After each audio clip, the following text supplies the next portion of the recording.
안녕하세요.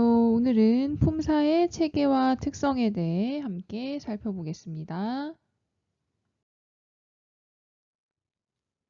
자, 용언의 개념과 종류입니다. 용언이란 문장에서 주로 주체를 서술하는 구실을 하는 동사와 형용사를 통틀어 이르는 말입니다. 용언, 동사와 형용사의 특징은 첫 번째, 문장의 주체, 즉 주어를 서술하는 것이고, 두 번째는 활용, 어간에 여러 개의 어미가 번갈아 결합하는 것입니다. 자, 활용의 개념은 굉장히 중요한데요. 다음 페이지에서 좀 더 자세히 살펴보겠습니다. 자, 활용이란 아래 예시를 보겠습니다. 먹다라는 동사가 있습니다. 사전에 등재되는 기본형은 먹다이지요. 하지만 우리는 이 형태뿐만 아니라 먹고, 먹으니, 먹어서, 먹으면과 같이 다양한 형태로 바꾸어서 문장 속에서 사용을 합니다. 이때 용언이 활용할 때 변하지 않는 부분을 우리가 어간이라고 하고요. 위의 사례에서는 음식물을 섭취하다라는 뜻의 먹이 어간에 해당합니다. 다음으로 어간에 붙어서 변화하는 부분인 고, 니, 아서, 면 등을 어미라고 부릅니다. 그래서 활용이란 어간에 어미가 붙어서 다양하게 형태를 바꾸는 것을 의미합니다. 어미의 종류를 살펴보겠습니다. 빨간색 글씨에서 보듯 어미의 종류는 크게 어말어미와 선어말 어미가 있습니다. 한자어로 보면 이제 단어의 끝이라는 뜻이 있는데요. 어말어미는 단어 끝자리에 들어가는 어미이고요. 선어말어미는 여러분들 선에서 끊어 읽어야 됩니다. 먼저 선자를 써서 어말어미 앞자리에 들어가는 어미입니다. 어말어미에는 종결어미, 연결어미, 전성어미가 있습니다. 종결어미는 문장이 끝나는 부분, 문장이 종결되는 부분에 사용되는 어미이고요. 예를 보면 먹다의 다, 먹구나의 구나, 먹어라의 어라가 있습니다. 연결어미는 이 두 개의 절이 연결될 때 사용되는 것인데 예를 들면 먹으면의 으면, 먹어서의 어서와 같은 것들이 있고요. 전성어미에는 예를 들면 먹는과 같이 체언을 꾸며주는 형태로 바꾸어지는 관형사형 전성어미가 있고 또 명사 역할을 하게 하는 명사형 전성어미가 있습니다. 다음 선어말 어미는 크게 높임과 시제를 표현하는데요. 높임의 선어말 어미에는 시와 옵이 있고 시제, 그러니까 시간을 나타내는 선어말 어미에는 과거를 표현하는 선어말 어미 at 또는 엇, 그다음에 현재를 표현하는 선어말 어미 니은 또는 는, 그다음에 미래를 나타내는 선어말 어미 get이 있습니다.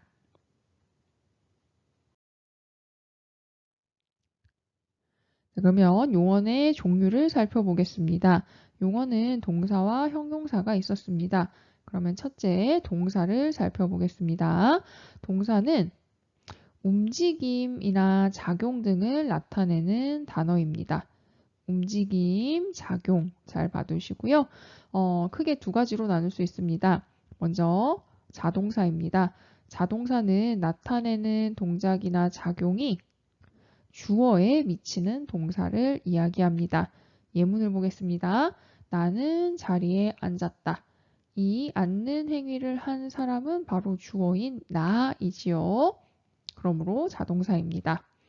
뒤에 있는 예문 역시 우리는 학교에 간다에서 가는 움직임을 한 사람은 주어에 해당하는 우리입니다. 그렇기 때문에 역시 자동사라고 할 수 있습니다. 다음 타동사입니다. 타동사는 동작의 대상인 목적어를 필요로 하는 동사입니다. 예문을 보면 나는 사과를 먹었다 해서 먹다의 대상이 되는 것은 사과이죠. 두 번째, 철수는 영화를 보았다 해서 보는 대상이 되는 것은 영화입니다. 이처럼 동작의 대상이 되는 목적어를 필요로 하는 동사를 타동사라고 합니다. 두 번째, 형용사에 대해 살펴보겠습니다. 형용사는 상태나 성질을 나타내는 단어입니다.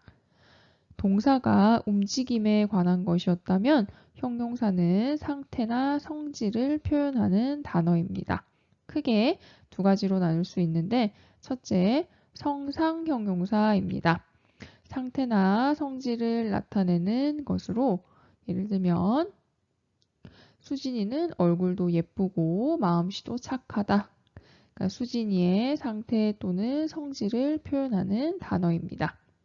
두 번째, 지시형용사입니다. 지시형용사는 상태나 성질의 의미를 대신하여 나타내는 형용사입니다. 예를 들면 상황이 그러니 어쩔 수 없겠구나 해서 그렇다가 대표적인 지시형용사입니다.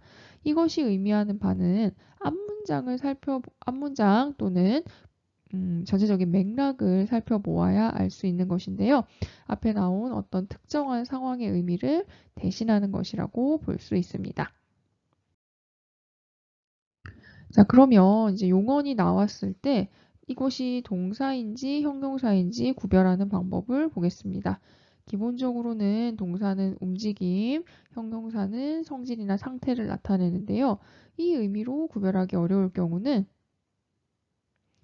명령형, 청유형, 현재 진행형을 만들어 보면 됩니다.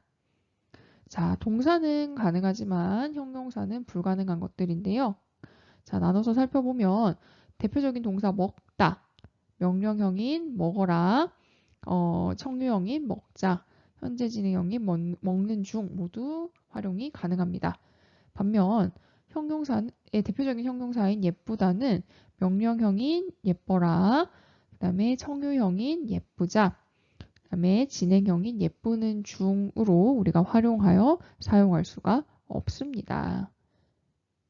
자, 그래서 이렇게 명령형, 청유형, 현재 진행형으로 활용하여 동사와 형용사를 구별하는 방법이 있겠습니다. 다음 관계어의 개념과 종류를 살펴보겠습니다.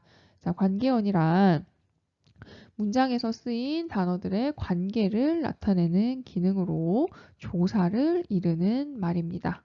자, 관계어 하면 딱 하나 조사가 있습니다. 이 조사의 특징으로는 홀로 쓰일 수 없고 반드시 다른 말에 붙어서 쓰인다는 것.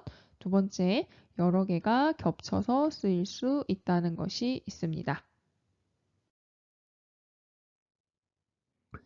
그럼 조사를 더 자세히 살펴보겠습니다.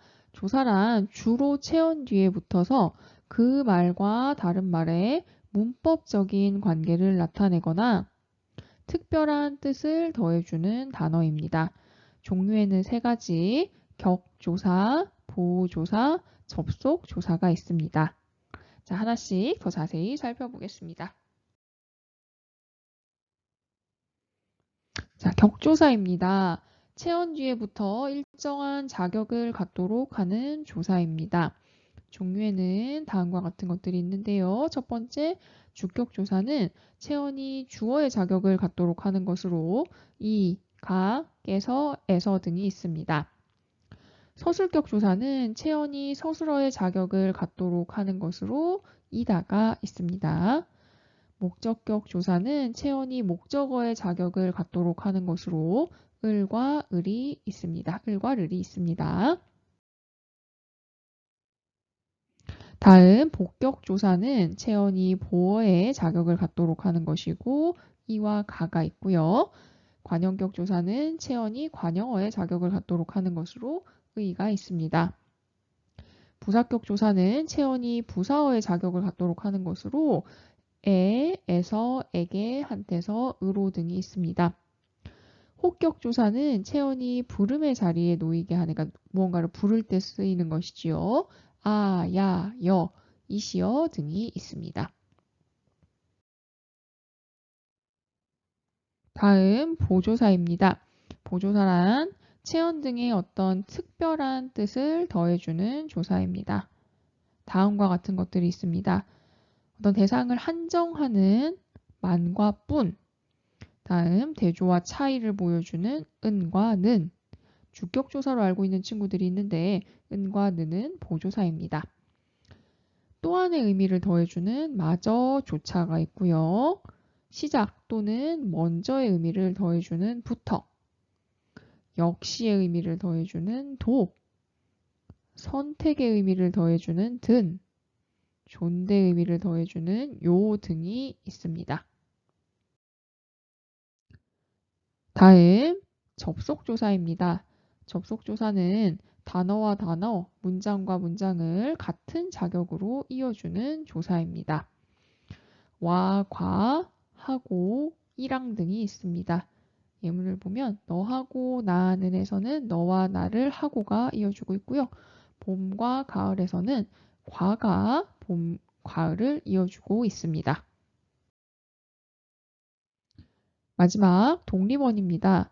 독립어는 문장에서 다른 성분들과 문법적인 관계를 맺지 않고 독립적으로 쓰이는 감탄사를 이르는 말입니다. 특징을 보겠습니다. 첫째, 문장 내에서 독립적으로 사용되고요. 둘째, 쉼표나 느낌표 등을 사용하여 독립된 요소임을 표현합니다. 또 구어체, 여러분도 구어체의 뜻은 이제 책이 아니라 일상 대화에서 쓰이는 말투를 이야기하는데요. 구어체에서 많이 사용되며 시대나 유행에 따라 만들어지거나 사라지기도 합니다.